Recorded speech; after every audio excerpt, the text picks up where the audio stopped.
Bismillahirrahmanirrahim.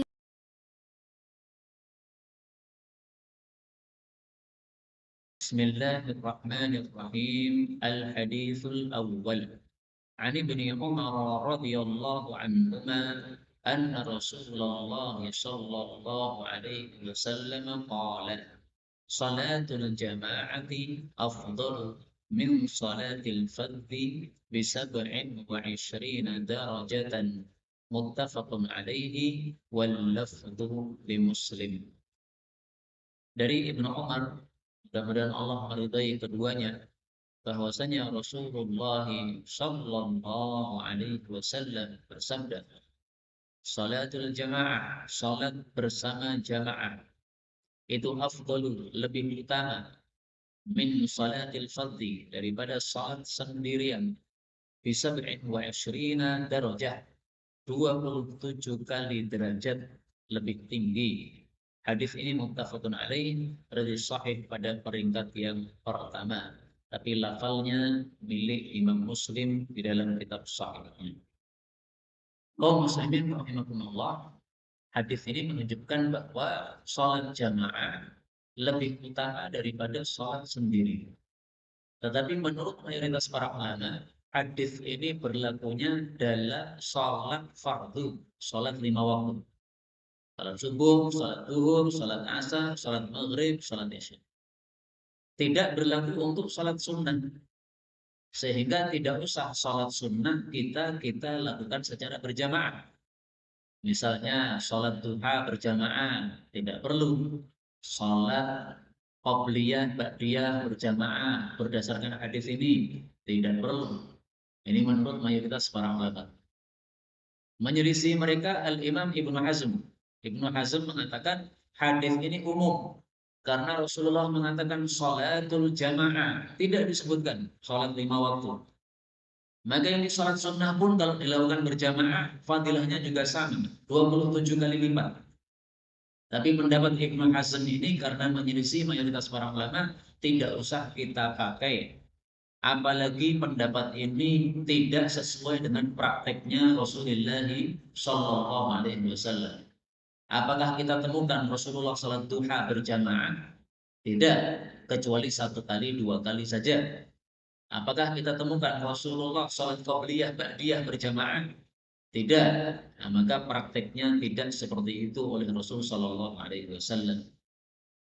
Kemudian kita ambil beberapa faedah dari hadis ini.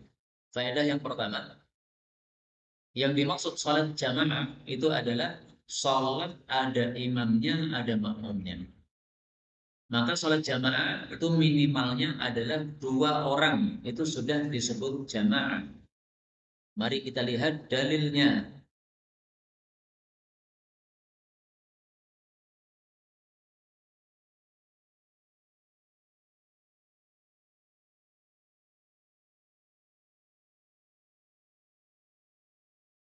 Ithnani, 2 orang, fama fauqahuma, atau lebih, jama'atun, itu disebut jamaah.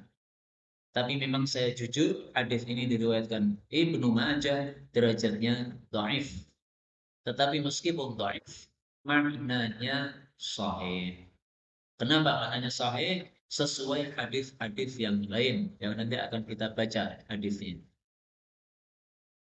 Faedah yang kedua, yang dimaksud afdal dalam bab-bab amal itu maksudnya adalah lebih banyak pahalanya atau lebih banyak keutamaannya.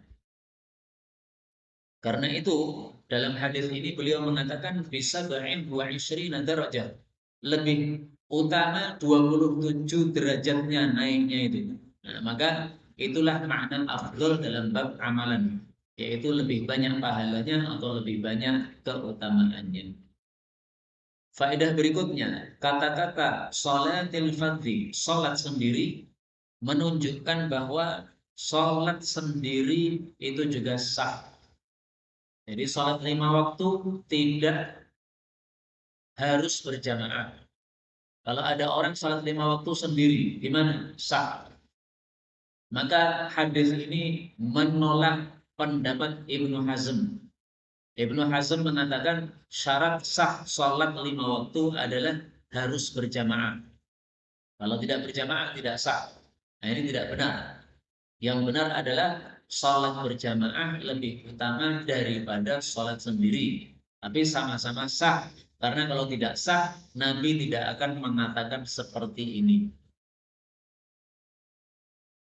Faedah berikutnya, 27 derajat. Dalam hadis yang lain disebutkan 25 derajat. Dalam hadis yang lain disebutkan 20 sekian derajat. Jadi ada 3 riwayat. Dari 3 riwayat ini yang paling banyak adalah 25 derajat. Bagaimana menggabungkan 3 riwayat ini? Karena sama-sama hadisnya sahih. Para ulama mengatakan cara menggabungkannya adalah diambil jumlah yang terbanyak, berarti jumlah 27.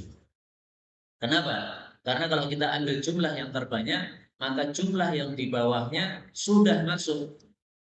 Kita mengatakan 27, berarti 25 sudah masuk. Tapi kalau kita mengatakan 25, berarti ada 2 yang tidak masuk. Nah, sehingga diambil yang 27 kali derajat.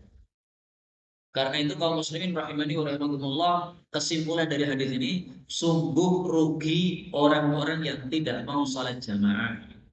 Kenapa? Dia pilih pahala 1 derajat daripada pahala 27 derajat. Padahal kita tahu namanya amalan kebaikan itu dilipat gandakan oleh Allah 10 kali. Nah, maka bisa dikatakan ini 27 derajat dikali 10, 270. Dan kesimpulan yang kedua, sungguh bodoh, mohon maaf kalau kalimat saya kasar, orang yang tidak mau sholat jamaah. Kenapa? Dia pilih untung 1 daripada untung 27. Ini kalau ada penjual lebih suka untungnya sedikit daripada untung banyak, itu berarti penjual tidak cerdas. Misalnya nih, HP bisa dijual 27 juta misalnya. Memang harganya 27 juta. Tapi dia jual 1 juta. Ini bodoh penjual kayak begini. Oh, ini HP nilainya 27 kok kamu jual 1 juta. Ini gimana? Nah, mirip dengan itu, orang yang sholatnya pilih sholat di rumah. Pahala 1 lebih dia sukai daripada pahala 27. Aneh seperti ini. Karena itu kita jangan menjadi orang-orang yang bodoh atau orang-orang yang aneh seperti itu. Kemudian kita lanjutkan hadis yang kedua. Ternyata sebelum hadis yang kedua ini ada ungkapan syair. Beliau tulis di sini. Idza ma da'a da'ikum kuntum musri'a.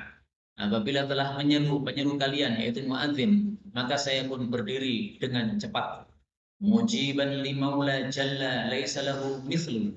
Saya mengijabai panggilannya Maula, yaitu Allah Subhanahu wa taala, yang Allah ini tidak punya orang yang semisal dengannya.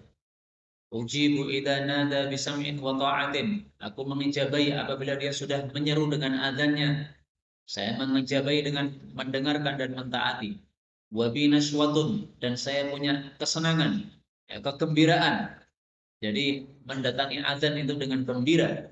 Labbaika ya man lahul fadlu. Saya penuhi panggilan wahai zat yang memiliki fadilah. Nah, ini mestinya kalau kita mendengar azan seperti ini. Kuntu musri'an, berdiri dengan cepat. Jangan membiasakan diri mendengarkan azan masih asyik dengan aktivitasnya.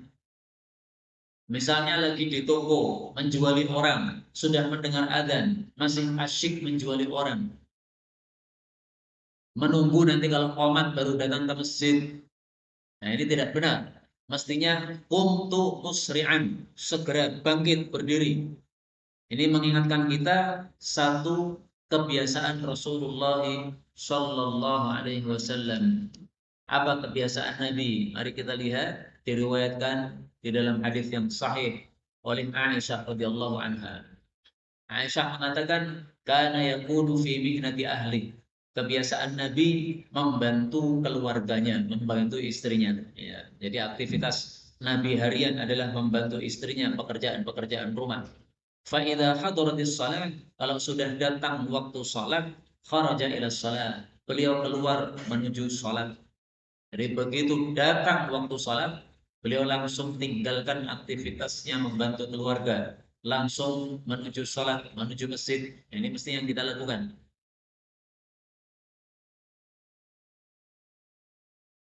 Ada seorang ulama namanya Ibrahim As-Sha'ir.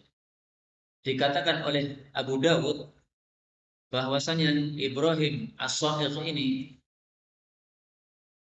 idza rafa'al mitraqah, kalau dia sudah mengangkat pukulnya karena dia bekerja sebagai tukang kayu ya, sudah mengangkat pukulnya untuk memenggal kayunya. Fasami'an nida, lalu dia mendengar azan, sayyabaha, maka dia langsung lepaskan pukul tadi. Kayunya diangkat begini, tinggal mukulkan. Tetapi mendengar Allahu Akbar, langsung palunya dilepas. Kalau kita bagaimana? Nah, kita akan melanjutkan sampai adanya selesai dulu. Bukan seperti itu semestinya. Mestinya begitu Allahu Akbar, langsung tinggal. Kenapa? Apa makna Allahu Akbar? Allah itu lebih besar dari apa? Dari segala sesuatu. Kita lagi berbisnis, lagi jual beli. Ketika lagi jual beli, kita mendengar Allahu Akbar, itu maksudnya Allah lebih besar daripada duit yang kamu kumpulkan ini. Allah lebih besar daripada palu yang kamu gunakan untuk menggal kayu ini. Allah lebih besar daripada sawah yang sedang kamu bajak itu. Itu maknanya. Tetapi sayang seringkali kita itu mendengarkan azan tanpa meresapi maknanya, akhirnya terjadilah apa yang terjadi, yaitu tidak peduli dengan suara azan. Mari kita perbaiki kondisi kita masing-masing.